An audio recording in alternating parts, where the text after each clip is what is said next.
The following story may not be appropriate for all audiences. Viewer discretion is advised. Ho, ho, ho! Welcome, children, to Whisperwood Stories. Sorry, I won't do that again. Plus, if you're a child, some of these stories are definitely not for you. But hey, thanks for stopping by this holiday season, or from my Patreon if you're early. Winks to you. I hope you're having a wonderful holiday season and didn't get too many horrors in your presents this year. Today we're going to read a holiday-themed story that I've written for you. Let's begin, shall we?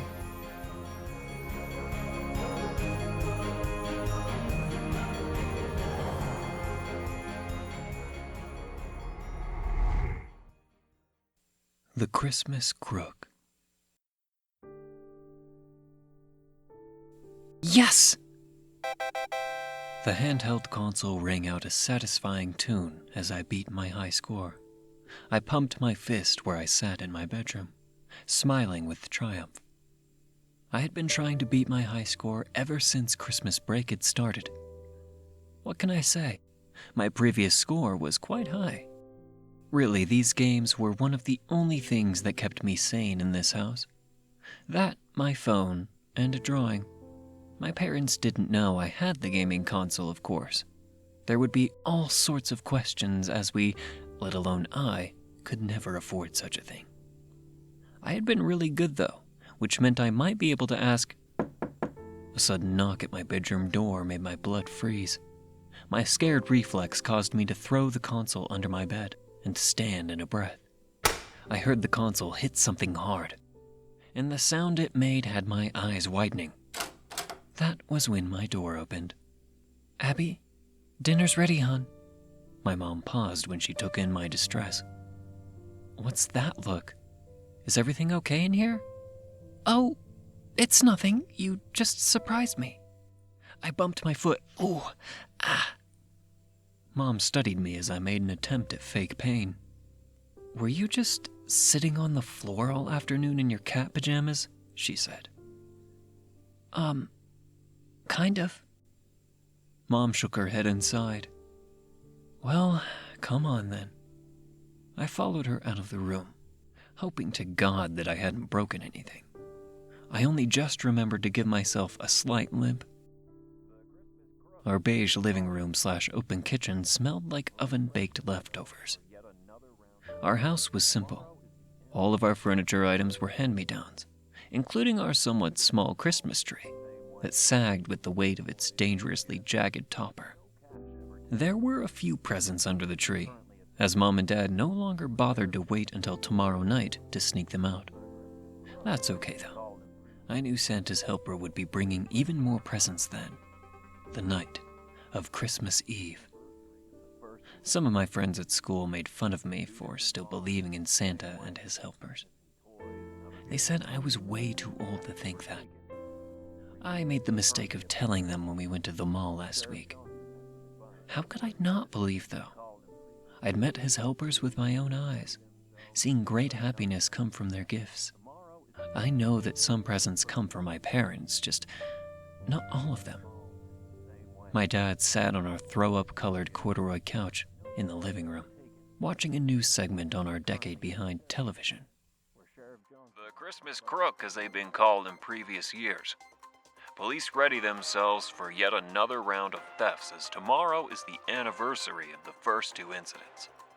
2 different malls hit in the same way, missing toys and other gifts, but no cash ever taken.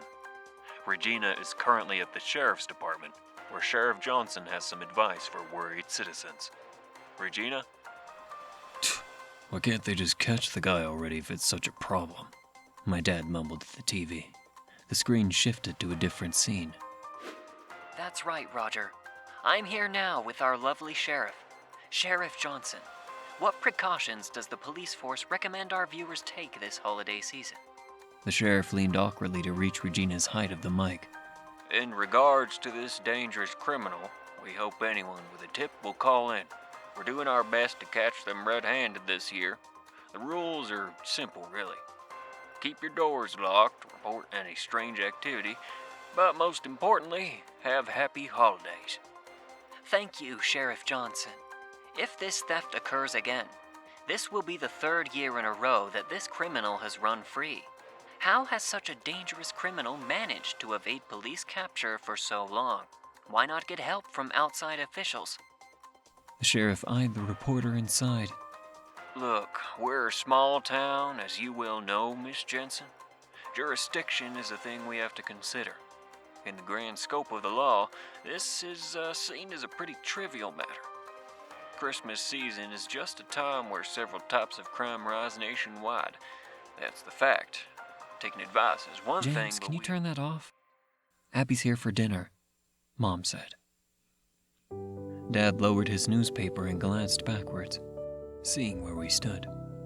He seemed unsure, but eventually got up from the couch with visible reluctance. I'm surprised the deteriorating fabric didn't reach out to pull him back down. We all walked to the scratched dining table. Have you seen all this, Sarah? I don't know why everyone's so upset, honestly. Dad began. This Christmas crook seems to just steal from those big mall stores. Who cares if $1 Million Incorporated loses a few hundred a year? The audacity is just... Dad trailed off when he saw Mom's look. He huffed and said, Do they know where the Christmas crook will hit this year? I bet it's in the Corner Spark Mall. I said. They were thinking that. It's nothing a kid needs to worry about. Right, Dad? Mom interjected. Dad rolled his eyes. Sure, whatever your mom says. I took my seat at the table. Grandma's old clock clicked methodically on the wall as the oven timer went off. Mom brought a steaming baking dish to the table and put a hot pad under it. Spaghetti casserole again? Dad moaned. Mom only glared in reply. Well, we can't afford much else right now, right? It's okay, I said. Both of my parents looked at me. What do you mean, hon? Mom said with suspicion. I heard you two talking. I know we have more hard times than most people. It's why we don't get as good of a Christmas either. See, Abby's a smart kid for her age. We don't need to coddle her like you insist on, Dad said. Mom said nothing and placed a plate aggressively in front of Dad. What? He said indignantly. I laid my head on the table with a quiet sigh. Dinner was as it usually was, tense and somewhat bland of flavor. Not that I'm complaining too much. I knew Dad and Mom both worked very hard at their jobs.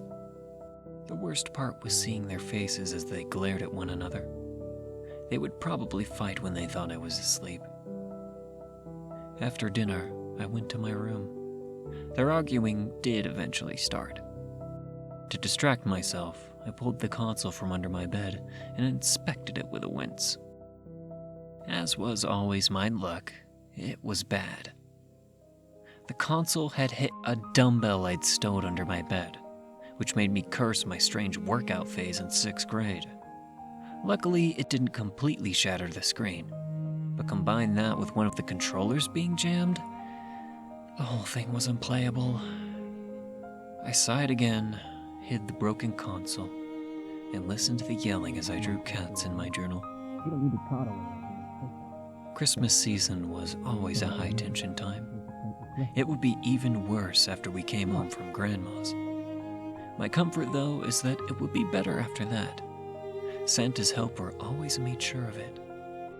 I couldn't help but wonder what gifts Santa's helper leaves for Mom and Dad. These mystery gifts seemed to make them happier the following year, at least for a while. I managed to fall asleep an hour later and woke up the next morning to a rich smell. Bacon. This was always Mom's way of trying to clear the air after a hard day, making a special breakfast. But I knew this would likely be our last one until we were able to go shopping again. Likely not our last hard day, however. I rubbed my eyes as I walked out into the living room. "Morning, sweetie," Mom called from the kitchen. Dad's news segment soon spoke over her. Police have concluded that the break-in happened just last night, but at a currently unknown time frame due to security camera malfunctions. This time, the Corner Spark Mall on 4th Avenue fell victim. Our reporter is on the scene. Regina, I'm having a bit of deja vu here. The cheesy transition effect brought up a second screen next to the first. It showed the coat-bundled reporter standing in front of a snowy Corner Spark Mall. The main entrance was marked off by yellow tape and surrounded by patrol vehicles. Deja vu indeed, Roger. Police have said the calculated damages are likely to add up to several $1,000s. That includes damaged security systems and missing merchandise. They say it's like the thief had a perfect map of the mall for how little of a trace they left behind. What went missing this year, Regina? A very similar stock to last year, Roger. Toys, games, and even expensive video game consoles. Roger chuckled to himself. We may as well turn the day before Christmas Eve into Crook Day. Vanilla laughter rolled through the studio. And yet there was still no physical money taken? Just like the previous years? None at all, Roger. Not a dollar bill or dime. The store managers have shown police $100 bills left untouched in registers. It truly makes one wonder. I'll tell you what I'm wondering. Roger interrupted. I'm wondering just what strange urges this Christmas crook has to find this amusing. Maybe he's just an excited kid at heart, huh? Some James Bond type? Hell, maybe he's even named James, too. More scripted television laughter. "Can't you turn that off?" Mom said. "What, I want to hear about the Christmas crook." I wish he'd bring some of those gifts to our house. My dad leaned over the couch. "Speaking of gifts, pass me a beer, would you, Abs?" Mom stared at him severely. Before I could react, she snatched a beer from the fridge herself and plopped that and a plate of breakfast on the coffee table in front of him. "Hey, careful! You'll fizz the beer up, Sarah," Dad said. Mom stormed back into the kitchen and handed me a fixed plate of my own. "Eat up, sweetie." "Thanks, Mom. When are we going to Grandma's again?" I said. "Tomorrow morning, like always. Probably around 9. We'll open up our own presents when we get home." Once she had a plate of her own, Mom moved to leave, going to take her breakfast in the sitting room. She always did in a bad mood. "Maybe we should open our gifts first, Sarah. That way we don't get shamed by your mother again. It'd be quite anticlimactic," Dad called between bites. Mom left the kitchen without a reply. It's naturally all anyone talks about. Roger of the news station continued. I mean, how can the police know that this guy is coming and still miss him every year? It really is a tradition now. I guess the third time's the charm, Roger. Regina interjected. Really? I guess I'll have to ask you out for a third time, eh? So how about that coffee, Regina? Regina stared blankly as the studio laughed. Dad laughed with him. Brr! That frigid air must be contagious. Ugh. Speaking of which, let's go to Jim with the weather segment already. We'll see the Christmas crook next year, I'm sure. December 23rd on the dot. Don't disappoint us now. The screen swiped to show a different man. Thanks, Roger. Well, folks, it's going to continue to be a cold one here in our little town. As you can see, we're expecting a white Christmas again this year. More snowfall all down the valley following this big northern cold front. If you were planning on visiting family tomorrow, then pack a shovel. Or bundle up and grab some cocoa like me. The storm's supposed to start around midnight and continue throughout the rest of Christmas Day. Won't have to deal with a certain witch for a little while longer, Dad mumbled. He must have forgotten I was there. By the time sports came on, I had finished my breakfast and went back to my room. I could smell the cigarette Mom had lit. Despite it being Christmas Eve, it was quite the boring day. My console was indeed as good as broken. That left me to, how did Mom say it? sit on the floor all day in my cat pajamas. In truth, the day went even slower because I was excited. I knew Santa's helper was going to come tonight. For 3 years, he had always come on the night of Christmas Eve. I knew what I was going to ask Santa's helper for. I didn't really have a choice now since I broke it. I hoped he wouldn't be too mad at me for breaking it.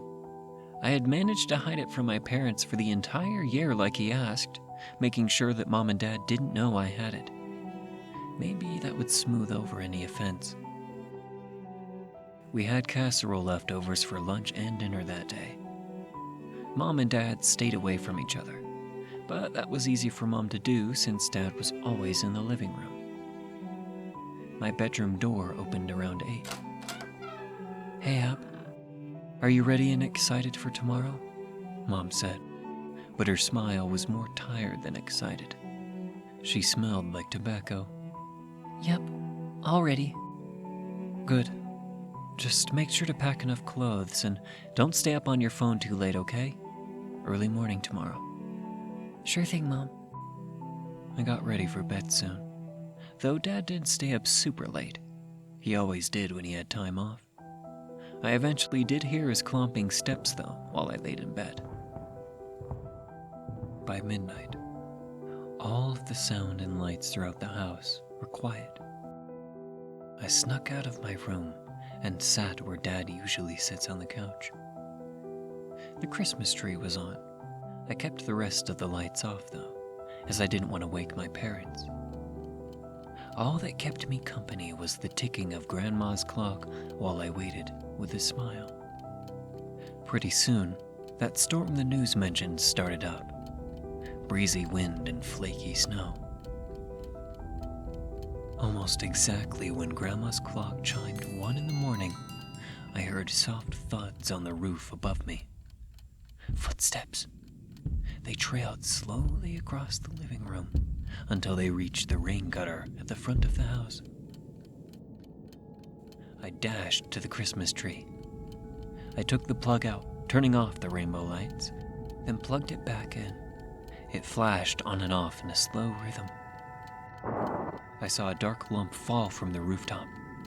Then, after another moment of the lights flashing, a soft knock on window glass. I dashed to the front door. It clicked quietly as I opened it, and a cold wind brushed my cat pajamas. A tall, imposing figure dressed in black, heavy breathing from behind a plastic Santa mask. Santa's helper stepped in silently as a cat, snow falling from his boots. He carried a heavy sack over his shoulder. He set it down near the tree. Abby. His voice growled, low and muffled. It is good to see you again. What is it you want for Christmas this year? You have been very good, very helpful. My smile turned into a wince. I walked to the couch and brought my broken console to him. "I accidentally broke it. Only yesterday. I threw it to hide it from my parents." Santa's helper nodded and reached into the bag. He pulled out a brand new handheld video game console, the newest version even, with several games added on top. I didn't have time to wrap it this year. Police have been hot on the trail. Merry Christmas. I gave him a big hug. That's okay. I'm sure you and Santa are super busy anyway. A glimmer in the darkness of the mask eye holes. That we are. I set the consoles down on the couch. Do you need to leave my parents their gift now? Santa's helper nodded. Yes. I think it will last longer this year. The serum is more refined. Santa's helper walked methodically down the hall, leaving snow behind as he lumbered towards my parents' room. I inspected the new console while I waited. I was really surprised. A whole new one, just like that. He wasn't even mad that I accidentally broke the other one. Since it was technically Christmas Day, I began to set up the new console. I doubted I'd have much time to do this until later. It was a bit of a pain with my other one broken, but I managed to transfer the data. Eventually, I heard the thumping steps come back down the hall. I turned to behold the black-clad helper. "All done?" Yes, the helper said. there is one more thing. You've been good, Abby. Very good. Done all Santa and I have asked of you these past 3 years. The map you drew for me was perfect. Because of that, we want to award you. You may request another gift. My eyes went wide. "Another gift?" Santa's helper nodded. There are several good children overlooked in this town, and Santa wants me to show those children appreciation. I thought for a moment. Honestly, I'd love to say a new phone or something like that, but I was actually thinking about this earlier. Is there another gift we can give my parents? They've been having a really hard time lately, and I think something more would help them. Santa's helper only stood there for a moment. Usually, that is against the rules, but I think I have just the thing. Tell me something, Abby. Your parents fight a lot, yes? I nodded. Whom to you is innocent? Whom to you could learn a lesson? I frowned. What do you mean? Santa's helper knelt down. Have you ever heard the story of Krampus? It's an old tale from old books. I shook my head. Krampus is a nasty being, an entity that will give bad children harsh punishments instead of presents. A dark mirror to St. Nicholas.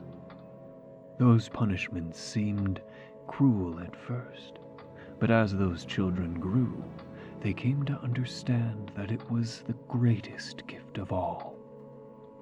Do you understand? I think so. Sometimes you have to hurt to feel better.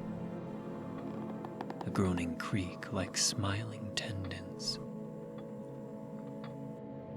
Exactly, Abby. You are a smart girl. The greatest gift is still in this sack, but its reward is less material. Do you trust me? I nodded. Santa's helper pulled out another sack from inside the first and left it where my dad always sat. Several toys and games spilled from it. Good. Now call the police after I'm gone. Tell them you woke up to catch Santa and found that console and this bag in the house. My brows crimped in thought. You want me to set him up? But Your father would benefit from some time away from home, don't you think? Learn to value what he has. It is the best gift I can give him. Hurt, then grow. Or should your mother receive it instead? I didn't know who was more innocent between my parents, but Mom always said it takes two to fight. Still, my dad had initiated arguments a lot more than she had. Sometimes, Mom wore long sleeves on a hot day, or a turtleneck and jeans, wincing like she was hurt. They had both had such rough lives. Maybe this would be best. If we lost my dad's money, though, we'd be in trouble, I said. My mom does have a job, but I don't know if it would be enough to support both of us. I will make sure it is. Part of my gift. I would bet that the store will also let you keep the console as a reward for cracking the Christmas crook. You have earned it. Santa's helper stood and made his way to the door. The more I thought about it, the more it made sense. If I did this, we probably wouldn't be able to go to Grandma's for a while, especially Dad. That, at least, would make Dad happy. I pulled out my phone and pressed the emergency dial. Santa's helper smiled. See you next year, Abby. And have a Merry Christmas.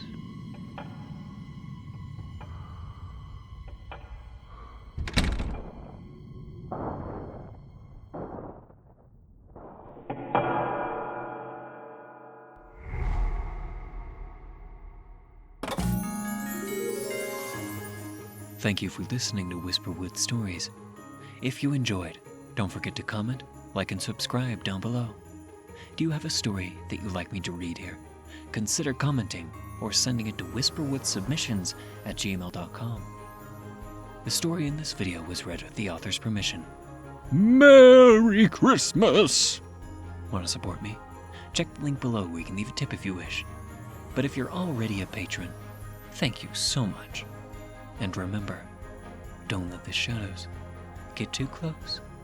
Good night. Don't let the sugar plums bite.